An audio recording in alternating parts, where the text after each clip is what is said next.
Metro రైలు సాధనా సమితి ప్రతినిధులతో కలిసి నిర్వహించిన మీడియా సమావేశంలో కాంగ్రెస్ ప్రభుత్వంపై విమర్శలు చేసిన ఎమ్మెల్యే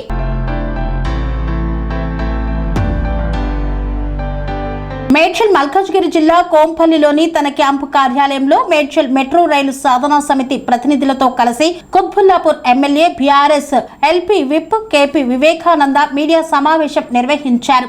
ఈ సందర్భంగా మాట్లాడుతూ కాంగ్రెస్ ప్రభుత్వం 2 ఏళ్లుగా ప్రజలకు ఇచ్చిన హామీలను అమలు చేయడంలో పూర్తిగా విఫలమైందని ఆరోపించారు.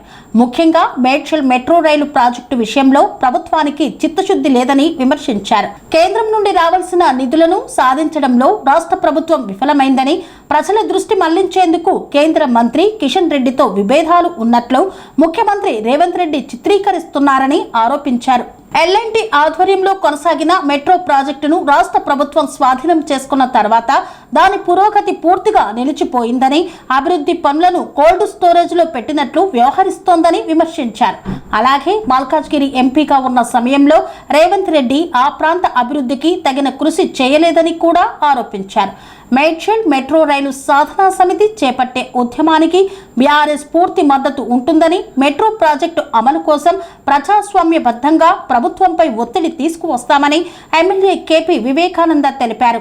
మెట్రో సాధన సమితికి సంఘీభావం తెలియజేసిన రాజకీయాలకు అతీతంగా ప్రతి పార్టీకి, ప్రతి వ్యక్తికి మా యొక్క ధన్యవాదాలు.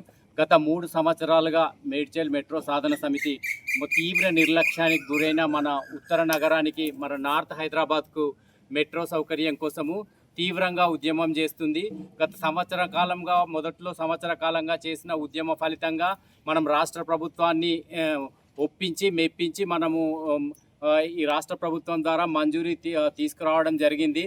దాని తర్వాత కేంద్ర ప్రభుత్వానికి పంపారు. కేంద్ర ప్రభుత్వంలో కూడా మంజూరీ ఈరోజు రేపు అని మేము అన్ని పార్టీల నాయకులను కలిసాము.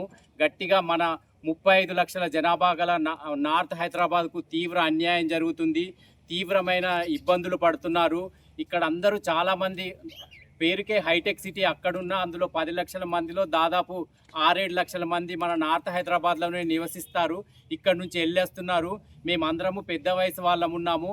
మా ఆడపిల్లలు కూడా హైటెక్ సిటీలో పనిచేసి 12 గంటలకు 1 గంటలకు ఆ క్యాబ్లో సిటీ బస్సులో డేంజరస్గా వస్తుంటే ఈ పిల్లలందరూ చాలా ఇబ్బందులు పడుతున్నారు. దీనికి ఒక్కటే మార్గము, మన ఈ పెరుగుతున్న జనాభా దాదాపు 20 లక్షలు ఉండే మన కళ్ళ ముందే 30 లక్షలు వచ్చింది. ఈరోజు 1-2 కోట్ల జనాభాకు వెళ్తున్నది. మన హైదరాబాద్ నగరం రక్షించుకోవాలంటే ప్రజా రవాణా ఒక్కటే మార్గము. కాబట్టి మేము ప్రతి కౌన్సిలర్ నుంచి కేంద్ర మంత్రి వరకు, ముఖ్యమంత్రి వరకు నాయకులందరికీ హైదరాబాద్ ప్రజల తరఫున విజ్ఞప్తి చేశాము. అయ్యా దయచేసి మీ రాజకీయాలు ఎక్కడైనా పక్కన పెట్టండి, కానీ ఇది మాత్రం ప్రజలందరికీ కావాల్సిన సౌకర్యము. మన హైదరాబాద్ నగరము డేంజరస్గా అభివృద్ధి చెందుతుంది. మనం అందరం మన నగరం అభివృద్ధి చెందుతుంటే ఆనందించాలే కానీ ఒక శాపంలాగా బయటకెళ్ళి ఒక 10 నిమిషాలు వెళ్ళొద్దామంటే ఒక రోజు సమయం పట్టే స్థితికి వచ్చేసాము. ఇలాగే ప్రళయం ముంచుకొస్తుంది.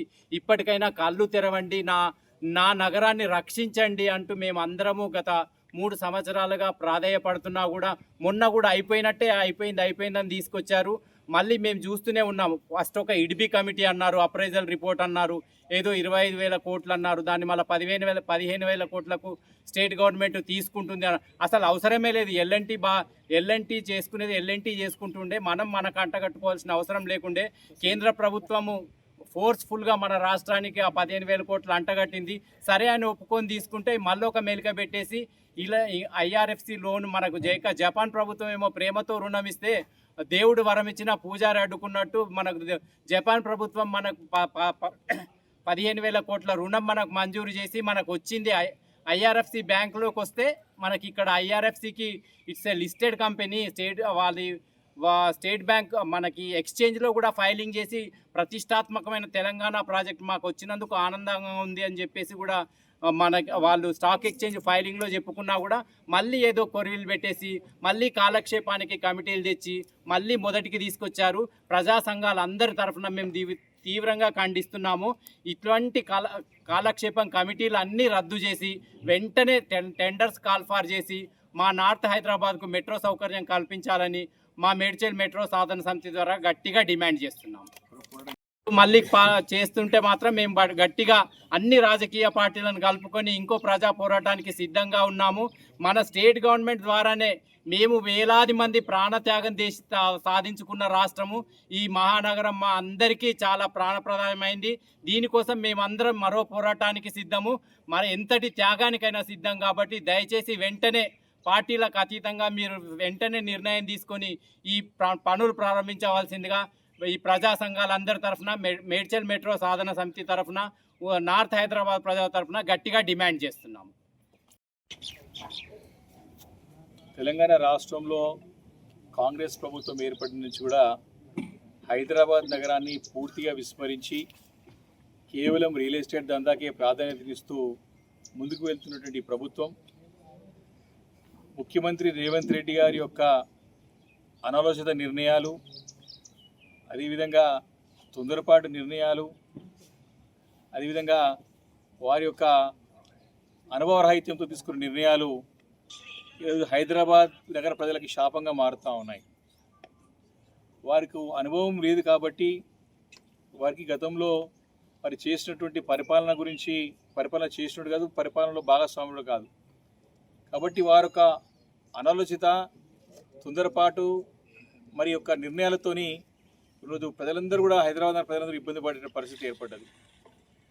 పూర్తిగా విస్మరించేసిన హైదరాబాద్ నగరం అంతా కూడా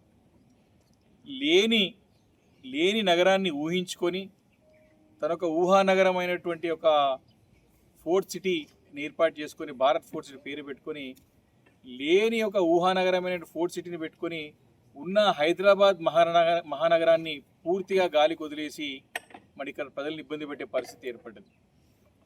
ముఖ్యంగా మౌలికమైన సదుపాయాలు కల్పించడంలో ఘోరంగా విఫలమైంది ప్రభుత్వం. మౌలికమైన సదుపాయాలను మెరుగుపరచడంలో పూర్తిగా మరి విఫలమైందని స్పష్టంగా కనపడతా ఉంది. ఈరోజు హైదరాబాద్ నగరంలో ప్రధానంగా మెట్రో రైల్ విషయంలో మొదటి నుంచి కూడా అన్నీ కూడా తప్పుడు నిర్ణయాలు తీసుకుంటూ మరి ప్రజలకి సౌకర్యం కల్పించాల్సినటువంటి బాధ్యత ఉన్నటువంటి ముఖ్యమంత్రి గారు ఉన్న సౌకర్యాలను కూడా మరి సరిగా కల్పించకుండా వాటిని పాడు చేసే విధంగా వారికి వ్యవహారశీలి కనపడతా ఉన్నది. మరి మొట్టమొదటి నిర్ణయం మరి మెట్రో కనెక్టివిటీ ఉన్నటువంటి రాయదుర్గం నుంచి ఎయిర్పోర్ట్కి కనెక్టివిటీ ఉన్నటువంటి మెట్రో రైల్ని మరి ఇలాంటి ఒక మరి రీజన్ లేకుండా, ఇలాంటి ఒక దానిపైన అవగాహన లేకుండా ఆ ఒక రూట్ని క్యాన్సిల్ చేయడం జరిగింది. ఎయిర్పోర్ట్ కనెక్టివిటీ ఈ పార్టీకి పనులు పూర్తయిపోతూ ఉండే 2.5 సంవత్సరాలు 3 సంవత్సరాలు దగ్గర వస్తుంది ఈ రాష్ట్ర ప్రభుత్వం వచ్చే అధికారంలోకి. ఇప్పటివరకు మెట్రో రాయదుర్గం నుంచి ఎయిర్పోర్ట్ పనులు కొనసాగితే ఆ పనులు పూర్తయిపోయి వస్తామండి. ఇప్పటికీ ఆ ఒక నిర్ణయం తప్పు నిర్ణయం, పూర్తిగా అనాలోచితంగా ఇలాంటి ఒక అవగాహన లేకుండా ఆ నిర్ణయం తీసుకొని ఇబ్బందికరమైన పరిస్థితి. 10 లక్షల మంది ఐటీ ఉద్యోగులు ఆ చుట్టుపక్కల ప్రాంతంలో ఉంటారు, చాలా పెద్ద కనెక్టివిటీ కాబట్టి అలాంటి ఒక నిర్ణయంతో మరి ప్రజలు ఇబ్బంది పడే పరిస్థితి ఈరోజు. అదేవిధంగా ఈ ప్రభుత్వం ఎల్ఎన్టీ నుంచి ప్రభుత్వమే తానే నిర్వహిస్తుంది, ఎల్ఎన్టీని తానే విస్తరిస్తుంది, మెట్రో రైల్ని మేమే విస్తరిస్తాం, ఎల్ఎన్టీతో కాదని చెప్పేసి ఆ యొక్క ప్రభుత్వ ఏవైతే ఆస్తులు ఉన్నాయో ఆస్తులపైన కన్నేసి మళ్ళీ ఎల్ఎన్టీ నుంచి రాష్ట్ర ప్రభుత్వం స్వాధీనం చేసుకుని విస్తరిస్తామని చెప్పినట్టు నిర్ణయం కూడా ఈరోజు పూర్తిగా విఫలమైపోయింది, విఫల ప్రయత్నంగా మారిపోయింది. ఈరోజు విస్తరిస్తా అనే రాష్ట్ర ప్రభుత్వం తీసుకున్న నిర్ణయంతో మరి ఏ ఒక్క అడుగు ముందు కాదు కదా, వెనుకడుగు వేసి మొదటికే మోసమయ్యే విధంగా ఆ నిర్ణయం కనపడుతూ ఉన్నది. ఈరోజు మెట్రో రాష్ట్ర ప్రభుత్వం స్వాధీనం చేసుకున్న తర్వాత మరి మేము 2వ ఫేజ్ 3వ ఫేజ్ చేస్తామని చెప్పేసి ఆలోచన చేసి మరి దాంట్లో లేని ఏదో ఉందో మన ఫార్మాసిటీకి సేకరిస్తే భూమిలో నేను భారత్ ఫోర్త్ సిటీ పెడతా అని చెప్పి ఏ మనిషి లేని కాడికి ఒక పుట్ట లేదు, ఒక గుడి లేదు, ఒక బడి లేదు, ఒక మనిషి లేడు అక్కడ. అలాంటి ప్రాంతానికి మెట్రో తీసుకుపోతా అని చెప్పేసి మొదటికే మోసం ఏంటంటే ఉన్న ప్రాజెక్ట్ అంతా కూడా మరి కోల్డ్ స్టోరేజ్లో వెనుకబడే పరిస్థితి వచ్చింది. ఈరోజు కేంద్ర ప్రభుత్వం కానివ్వండి, ఈరోజు ఇతర సంస్థలు కానివ్వండి, మరి ఈ ప్రాజెక్ట్ ప్రపోజల్ పూర్తిగా వాళ్ళు రిజెక్ట్ చేసి పంపించడం జరిగింది కేంద్రం నుండి కూడా. కాబట్టి లేని నగరాన్ని ఊహించుకొని పదే భారత్ ఫోర్త్ సిటీ కడతా, నేను అది చేస్తా ఇది చేస్తా అని చెప్పేటువంటి నాయకుడు ముఖ్యమంత్రి రేవంత్ రెడ్డి గారు ఉన్న హైదరాబాద్ నగరం నుంచి ఎందుకు పట్టించుకోవడం చెప్పేసి నగర ప్రజలు ప్రశ్నిస్తారు. మిమ్మల్ని దానికి సమాధానం చెప్పాల్సిన అవసరం ఉంది. 40-50 కిలోమీటర్ల దూరం పెట్టిండి. ఇక్కడ కూటవేటు దూరంలో ఉన్నటువంటి నార్త్ సిటీ మా సుచిత్ర ప్రాంతం కానివ్వండి, కొంపల్లి ప్రాంతం కానివ్వండి, మేడ్చల్ అంతా కూడా సికింద్రాబాద్ హైదరాబాద్ చాలా దగ్గరగా ఉండేది. ఇక్కడ ప్రపోజల్ పెట్టకుండా మరి అక్కడ పెట్టిన మూలన ఉన్న ప్రాజెక్ట్ అంతా కూడా మరి రిజెక్ట్ కావడం జరిగింది కేంద్రం నుండి కూడా. కాబట్టి ఈరోజు నార్త్ సిటీని పూర్తిగా విస్మరించడం జరిగింది. అందుకే ఈరోజు ఏ అడుగు ముందుకు పోయాలన్నా సరే దాంట్లో వయబిలిటీ లేక, దాంట్లో సైంటిఫిక్ రీజన్స్ లేక, దానిపైన సరైనటువంటి సమగ్రమైనటువంటి మరి దానిపైన అధ్యయనం చేయకపోవడం మూలన ఈరోజు పదే ఈ యొక్క మెట్రో ప్రాజెక్టు వెనుకబడిపోతా ఉన్నది. దాన్ని ముందు తీసుకోలేకపోతా ఉన్నది ప్రభుత్వము ముఖ్యమంత్రి గారి యొక్క అసమర్థత స్పష్టంగా బయటపడుతూ ఉన్నది. ఈరోజు మరి కేంద్రంలోకి వెళ్ళి మరి రాష్ట్ర ప్రభుత్వం ఈ యొక్క ఎల్ఎన్టీ స్వాధీనం చేసుకున్న తర్వాత మేము లోన్ తీసుకున్నాం జైకా నుంచి అని చెప్పి ప్రకటించేసి నేను అక్కడ సెకండ్ ఫేజ్ ఇస్తున్నా, థర్డ్ ఫేజ్ ఇస్తున్నా ముఖ్యమంత్రి ప్రకటించిన తర్వాత మళ్ళీ కేంద్రం నుంచి అడ్డంకులు వచ్చిన తర్వాత మళ్ళా అది మొదటికే మోసమైపోయినట్టు పోయి కోల్డ్ స్టోరేజ్లో పడ్డది. మళ్ళీ ఈయనతోని చేతగాక, రాష్ట్ర ప్రభుత్వాన్ని చేతగాక మళ్ళీ కేంద్ర మంత్రి మరి కిషన్ రెడ్డి పైన దుమ్మెత్తి పోసి తిట్టినట్టు చేసి కొట్టాడినట్టు చేసి డ్రామాలాడి మళ్ళీ ఇద్దరు కలిసిపోయి ఢిల్లీలో కూర్చొని మళ్ళీ దీనంతా కూడా దీన్ని మేము రివాల్యుయేషన్ చేయాలా మళ్ళీ అని చెప్పేసి మళ్ళీ స్టడీ చేస్తామని చెప్పేసి మళ్ళీ ఒక దొంగ నాటకానికి తెరలేపినారు. ఇదంతా కూడా కాలయాపన చేయడానికి, ఇదంతా కూడా కోల్డ్ స్టోరేజ్ పెట్టడానికి తప్ప ఇది అడుగు ముందు వేయడానికి పనికి రాదు. స్పష్టంగా కనపడుతోంది, అర్థమవుతా ఉన్నది. కాబట్టి రాష్ట్ర కేంద్ర ప్రభుత్వాలు రెండు కూడా తెలంగాణ రాష్ట్రానికి ఈరోజు హైదరాబాద్ నగర ప్రజల్ని మోసం చేస్తూ ఉన్నారు. వారితోని చేత కాదు. ఇదే కేంద్ర ప్రభుత్వం గతంలో సహకరించకపోతే కేసీఆర్ గారు ముఖ్యమంత్రిగా ఉన్నప్పుడు మరి మెట్రో ఫేజ్ 1 పనులన్నింటినీ కూడా దగ్గరుండి పూర్తి చేసి స్వశక్తితోని సొంత డబ్బులతోని రాష్ట్ర ఖజానాతోని పనులు పూర్తి చేస్తున్నటువంటి ఘనత మరి ఆ రోజు కేసీఆర్ గారికి మా బీఆర్ఎస్ ప్రభుత్వంగా తప్పుతుంది. ఈ సందర్భంగా మనకి చేస్తా ఉన్నాం. ఈరోజు ఈ ముఖ్యమంత్రికి చేతగాక పదే వారిపై దుమ్మెత్తిపోసి వారితో డ్రామాలాడి నాటకాలాడి కేంద్రంలో ఏదో ఒప్పందం చేసినట్టు చేసి మళ్ళీ దీని రివాల్యుయేషన్ గురించి ఎస్బీఐ క్యాప్స్ అనే సంస్థ మళ్ళీ రివాల్యుయేషన్ చేసి మళ్ళీ దీనంతా మొదటి నుంచి చేస్తామని చెప్పడం ఇదంతా కూడా ఒక దొంగ నాటకంలో భాగమని స్పష్టంగా అర్థమవుతా ఉన్నది. ఇదే ఎస్బీఐ క్యాప్స్ ముంబై మహానగరంలో ఇదే వాల్యుయేషన్ గురించి చేపడితే 2 సంవత్సరాలు పట్టింది. అంటే ఇదంతా కూడా మెట్రో ప్రాజెక్ట్ అంతా తీసుకుపోయి కోల్డ్ స్టోరేజ్ పడేసినట్టు స్పష్టంగా అర్థమవుతా ఉన్నది. వీటితోని కాదు, వీటితో కాని పని. అయ్యే పనులని కొనసాగించకుండా అవన్నీ కూడా రద్దు చేసి ఎల్ఎన్టీ నుంచి స్వాధీనం చేసుకొని మేము లోన్ తీసుకుంటామని చెప్పి అన్నీ కూడా తప్పుడు నిర్ణయాలు, తొందరపాటు నిర్ణయాలు, ఏదో చేసేస్తామని పోకడకు పోయి బోర్ల బొక్కడ పడిపోయింది ముఖ్యమంత్రి. కాబట్టి ఈ ప్రజలు అందరూ గమనిస్తూ ఉన్నారు. దీనిపైన పెద్ద ఎత్తున ఉద్యమం డే 1 నుండి కూడా హైదరాబాద్ నగరంలో ఉత్తర భాగం నార్త్ సిటీస్ ప్రాంతం అయితే మా సుచిత్ర, కొంపల్లి, మేడ్చల్ ప్రాంతం మీద కుత్బుల్లాపూర్ నియోజకవర్గంలో ఉన్నదో మరి ఈ ప్రాంతానికి మెట్రో రావాలే, పెద్ద ఎత్తున జనాభా ఉన్నారు, నగరానికి దగ్గరగా ఉన్నది. కాబట్టి మెట్రో సాధన సమితి పేరు మీద గత కొన్ని సంవత్సరాలుగా వాళ్ళు పోరాటం చేస్తూ ఉన్నారు. మరి దీనిపైన సమగ్రంగా మరి విచారణ సమగ్రంగా దీనిపైన అవగాహన ఉండి పోరాటం చేస్తూ ఉన్నారు. కేంద్రము రాష్ట్ర ప్రభుత్వాలు ఇద్దరూ కలిసి దొంగ నాటకాలు ఆడుతూ ఉన్నది స్పష్టంగా ప్రజలందరికీ అర్థమైంది. కాబట్టి ఇదే ఒక మెట్రో సాధన సమితి ఆధ్వర్యంలో వారి ద్వారా రేపు పెద్ద ఎత్తున ఉద్యమాలు చేయాలని చెప్పేసి కూడా మేము ఆలోచన చేసి ఇప్పుడే రౌండ్ టేబుల్ సమావేశం ఏర్పాటు చేసుకుని నిర్ణయం తీసుకున్నాం.